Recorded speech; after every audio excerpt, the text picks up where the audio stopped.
ঢাকা বিশ্ববিদ্যালয়ে আন্দোলনকারীদের উপর ছাত্রলীগের হামলা, মারধর ও সংঘর্ষের ঘটনায় আহত অন্তত ৯১ জন ঢাকা মেডিকেল কলেজ হাসপাতালে চিকিৎসা নিয়েছেন। আজ সোমবার বিকেল ৪টার পর থেকে আহত শিক্ষার্থীরা ঢাকা মেডিকেলে আসতে থাকেন। বিকেল ৫টা নাগাদ ৯১ জন চিকিৎসা নেওয়ার হিসাব পাওয়া গেছে। ঢাকা মেডিকেলে দেখা যায় ওই সময় ভেতরে আহতদের চিকিৎসা চলছিল, বাইরেও বেশ কয়েকজন আহত ব্যক্তি চিকিৎসা পাওয়ার অপেক্ষায় ছিলেন। আজ বিকেল ৩টার দিকে বিশ্ববিদ্যালয়ের বিজয় একাত্তর হলের সামনে ছাত্রলীগের সঙ্গে আন্দোলনকারীদের সংঘর্ষ হয়। এরপর ক্যাম্পাসের কয়েকটি জায়গায় আন্দোলনকারীদের উপর হামলা চালায় ছাত্রলীগ। আন্দোলনকারীরা পিছু হটলে তাদের ধরে মারধর করা হয়। আহতদের প্রায় সবাই ঢাকা বিশ্ববিদ্যালয় সহ বিভিন্ন শিক্ষা প্রতিষ্ঠানের শিক্ষার্থী। ছাত্রলীগ দাবি করেছে তাদেরও কয়েকজন আহত হয়েছে।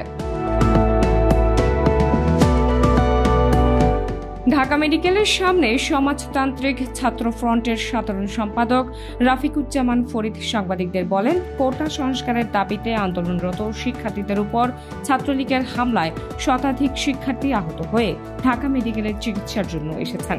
এর বাইরে অন্যান্য হাসপাতালেও আহত অনেকেই চিকিৎসা নিচ্ছেন।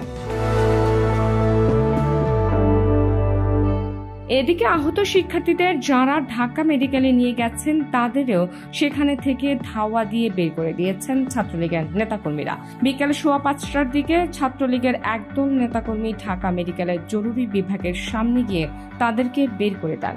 এরপর ঢাকা মেডিকেলের সামনের সড়কে ছাত্রলীগ নেতাকর্মীদের সঙ্গে আন্দোলনকারী শিক্ষার্থীদের পাল্টাপাল্টি ধাওয়া ও ইটপাটকেল নিক্ষেপের ঘটনা ঘটেছে।